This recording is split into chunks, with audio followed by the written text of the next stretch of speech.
Now then YouTube, I am the Top Man and welcome to another mod spotlight. Today it is the turn of Enhanced Portals 3. And this, guys, is fantastic. It's basically an advanced and customizable portal mod that you can build any shape, any size and any colour portals. Let's get straight into it and I'll show you how this works. The first thing you want to craft yourself, guys, so that you can see what's going on in the world, is some glasses. Now, as you can see, looking at my portals here, there is only one block that you can actually see. All the rest have merged in with each other. However, if I wear these glasses, you can now see where all the different blocks are. So that's what I would suggest the first thing that you make. Okay, so going over here, guys, you can see the glasses are crafted as follows, with 3 pieces of leather, 2 glass, a rose red and a cyan dye, and that will get you these glasses. And as I said, guys, you stick them on your helmet slot and there you go. You can see in the world exactly where these blocks are placed, and you can go ahead and interact with them so that you don't get confused as to where things are. Well, why don't we start building our first portal so that you can see how to actually do this. So you're going to need quite a few bits and bobs to start with, guys, and it's not exactly cheap if you're used to previous versions of Enhanced Portals. You're going to need some portal frames, which are crafted as follows. You'll get 4 portal frame for each recipe. That's some stone, iron ingots, a block of quartz in the middle, and diamonds, so you will have to have had access to the nether already to get the quartz. You will need 1 portal controller at least for one of the portals, so you're going to need a couple of these to obviously link the 2 portals. You're going to need some iron ingots, an ender pearl, a normal portal frame along with a diamond to get one of the portal controllers. You're going to need a redstone interface, which is crafted as follows. You're going to need a network interface, which is crafted as follows, with a couple of blaze powder, a couple of ender pearls and portal frame. And you're going to need dimensional bridge stabilizers. Now this is, I'll go into more detail on what you need, but basically you're going to need a couple of sets of these, guys, at least. You're going to need 12 blocks at least. As you can see, it's a multi-block structure, and the smallest you can do is a 2x3x2. So you're going to need 12 pieces to you're going to kickstart yourself off. And of course, you're going to need, at the end, some location cards, crafted as follows.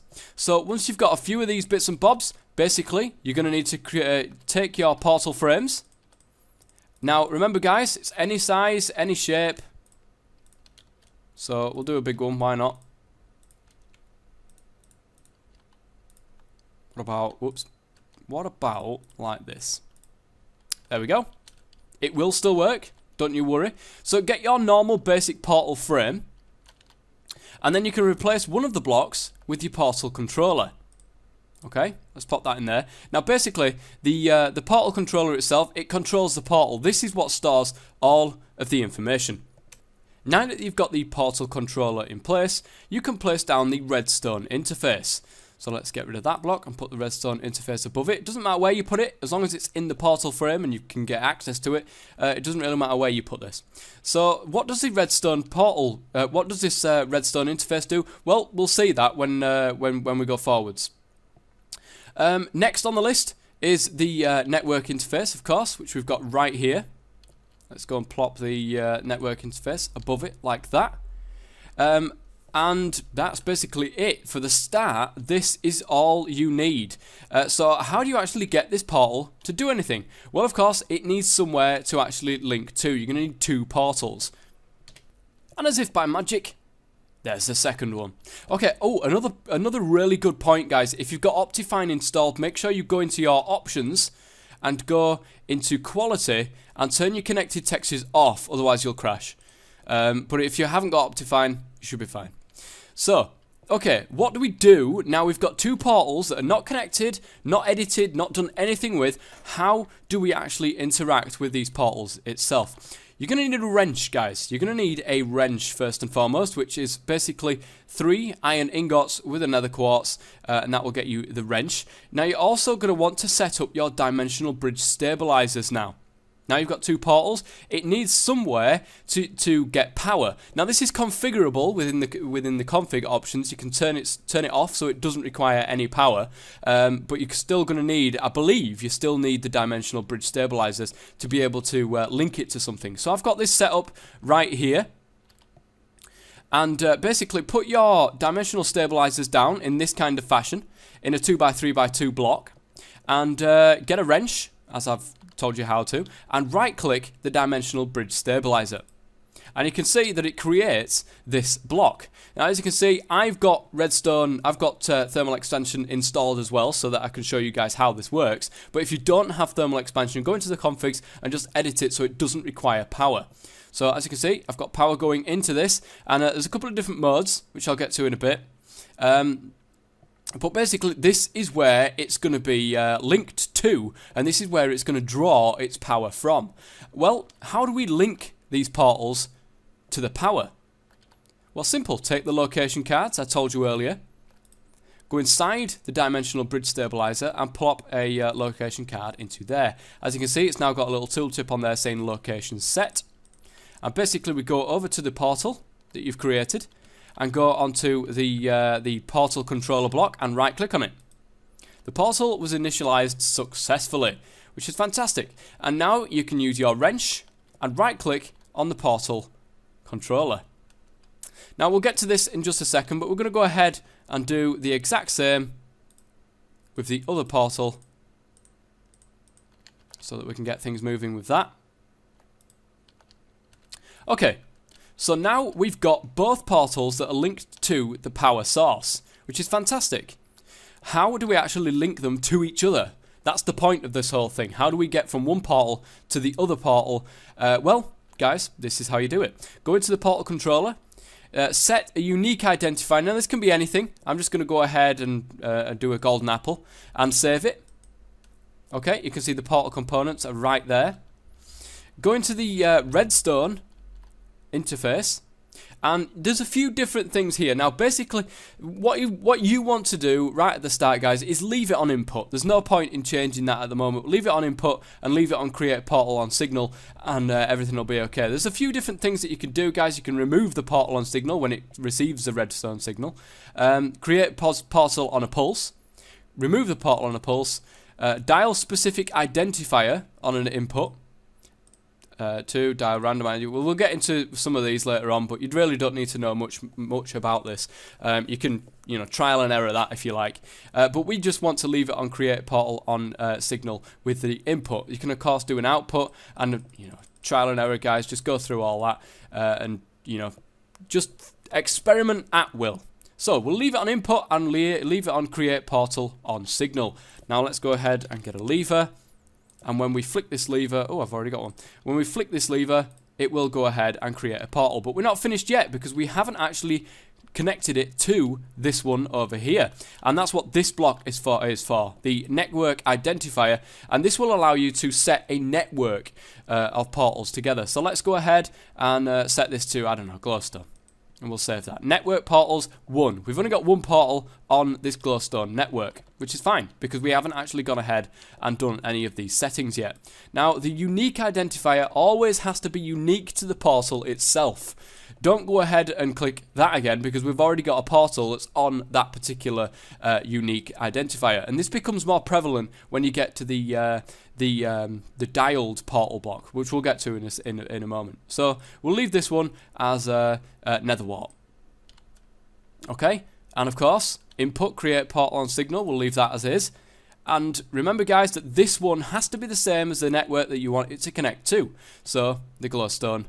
And you can see now we've got network portals 2. So, in theory, I should just be able to go ahead and right-click this lever, and it will go ahead and open the portal. How amazing is that? And there you go. Good, isn't it? The portals are now linked together, and we can go ahead and cut the portals there. And that is the basics on what to do with Enhanced Portals 3. Now for the more advanced stuff. Okay guys, we're going to start very simply on the module manipulator. Looking at the recipe, you can see it requires a portal frame, a couple of emeralds and a diamond, as well as this blank portal module. How do you craft that? As follows, with 4 iron ingots and 2 golden nuggets, and that will get you the blank portal module. Okay, so how to actually edit a portal when you've already got one? Well, simply take a block out, put the block back in, take your wrench and right click on the portal modifier, the portal controller. And you can see the portal was successfully reconfigured. And now we can go ahead and use this block. So now you can see the portal modules, and we've got a whole host of slots here for modules to actually be placed inside. So, okay, you've got the blank portal module, and you can see going forwards you've got the particle destroyer, which is a portal module. It stops particles from getting created. Okay, let's go ahead and use our wrench and plop that into there. Now we can go ahead, turn this on, and there will be no portal, none of the, there, look, the particles that you can see flying out and into the portal there, there'll be none. There'll be absolutely none. That's what that module does. Let's go ahead and turn it off. Why don't we go ahead and add in a different module. Rainbow particles. Every particle will have a random colour. So obviously this won't work in conjunction with that one. So let's pop that in there. Pop that, and you can see now we've got different coloured particles. Brilliant. That's another module. The portal silencer silences the portal. This is one of my favourite ones. No portal sound. Absolutely no portal sound, which is great because it does begin to grate on you. That's that one. The portal cloaking makes the portal completely invisible. Now this is also a good one. Pop that there. Completely invisible. There's no portal there. Let's take that one out. Now, not only that one, but they've got the particles randomly spawn lighter or darker. That's another one. Oh, nice. I like that. That's pretty. It's pretty. Let's take that out. The ethereal frame makes the portal frame transparent and allows you to walk through the frame. Glows, but does not give off light. Now this is another good one. As you can see already. Whoops, I fell into the floor. Why did I fall into the floor? Oh yeah, because of that. It makes it totally invisible. And you can just go through the frames. I think that's fun. I think that's a great idea. I think that's a great idea, that. Let's take that one out. And last but not least, feather fall. Negates all fall damage. Basically, you put that in, turn that on, and if you went through and the portal, the other portal that you've linked to is up in the air, it would negate all fall damage coming out of that portal. That's what that can do for you. And I think that's fantastic, guys. I really do think that these are fantastic. It's a good little addition as well, that. So, there we are for portal modules. Okay guys, we are back, and I'm going to go through the biometric identifier. Now this is an interesting block to add in, but first and foremost though, I said you could also break this block, replace it, and then click it with a wrench. However, there is another way of adding blocks into the portal frame without breaking the portal frame itself, and that's to use these upgrades. And basically, we're going to do the biometric identifier upgrade, which is crafted as follows. You're going to need a couple of blaze powders, raw pork chop, raw chicken, raw beef, or cooked chicken, cooked steak, and cooked pork chop there. That will get you the biometric identifier upgrade. Don't forget you need a blank upgrade as well, which is crafted with a diamond, paper, and rose, and that will get you 4 of them. Once you've got the biometric identifier upgrade, simply click on a block that's unoccupied, of course, and there you go. It's been added in. There's no need to click that with a wrench anymore. It's just there. It's available. We can go ahead and wrench this. Now, I'm going to go into some detail on the biometric identifier right now, guys. And, yeah. So, let's get on with it. Okay, guys. First, before you can do anything with this, because at the moment, it's useless. It's not doing anything. You need to be able to give it an identification card with some instructions. So, first and foremost, guys, get yourself identification cards, which are crafted as follows with gold, ingots, paper, and line dye. That will get you 8 identification cards, and you'll also need a handheld scanner, crafted as follows with iron ingots, a couple of gold ingots, redstone, an identification card, and nether quartz. Now it's got a work in progress little sticker on there, but it is fully functional. Now as you can see, it does have a charge, so make sure you get yourself the energetic infuser, pop it in there, and get it charged up. Brilliant stuff. Now, what do you do with this handheld scanner now that you've got it? Well, simply right-click with the handheld scanner, and you can see the identification card is there. Put it in the handheld scanner, and simply, well, there's a few different things that you can do. Okay, and you can right-click entities. Well, let me show you actually. Actually, it's a better idea to scan myself at the moment. So put an identification card in the handheld scanner, shift, right-click, and you've just successfully scanned yourself. So as you can see, it contains me. Hey, Georgie. Let's go and take that identification card, go over towards the biometric identifier here, and put the ID card in there. So as you can see, sending means from this portal to the other one. So it's not receiving, but it's sending. Anything called Hey Georgie is allowed through this particular portal. Now that's doing it per name. If we, oops, that's disallowing. That's match name. That's what the type is there. Let's go ahead.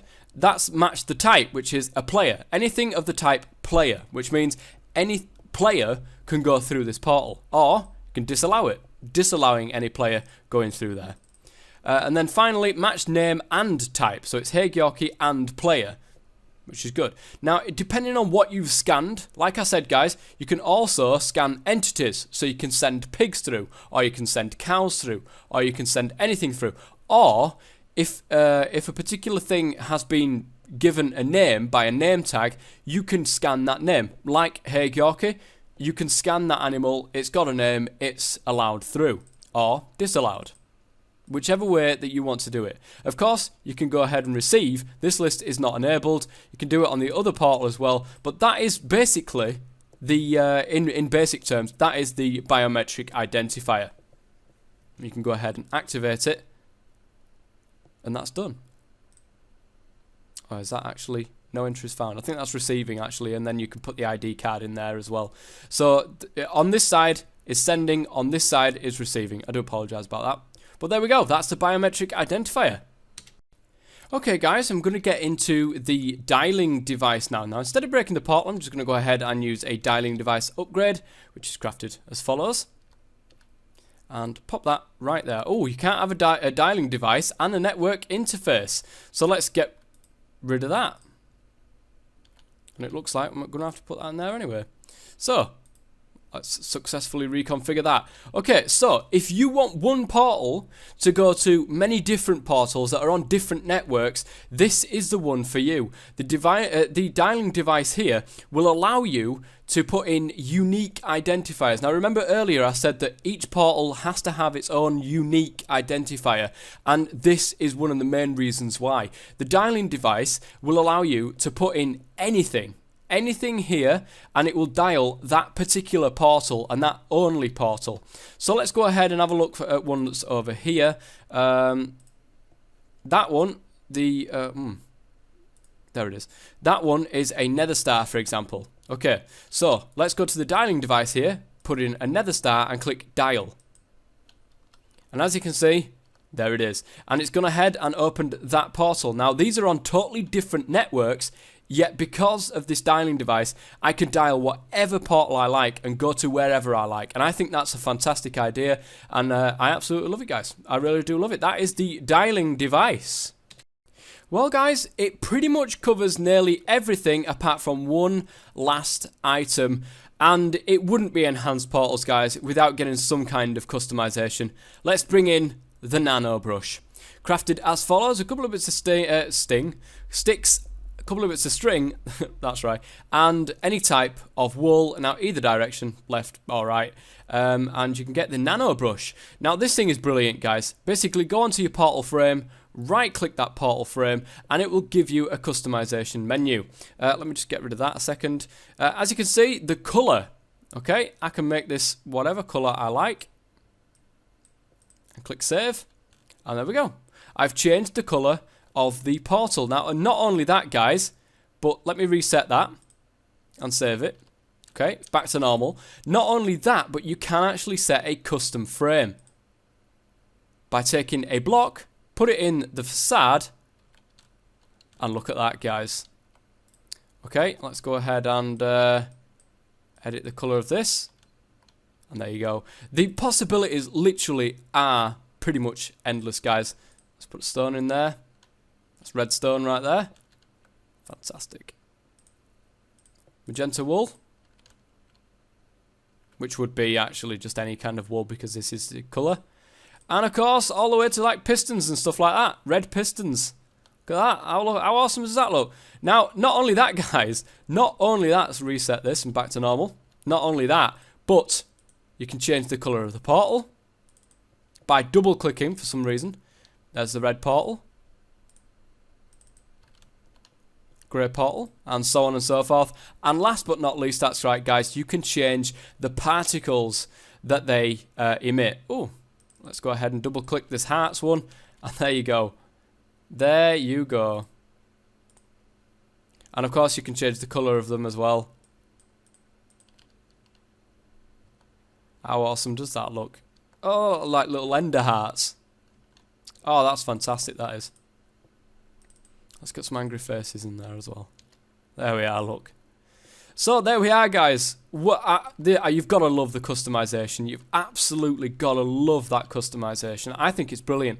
I really do. And I think that pretty much wraps up this mod spotlight on Enhanced Portals 3. As always, the link is in the description below. And if I've missed anything, or if the mod maker is watching and he likes to add something on there, by all means, please do. If you've got any questions at all, please put them in the comments section below as well, and I'll try and find out for you.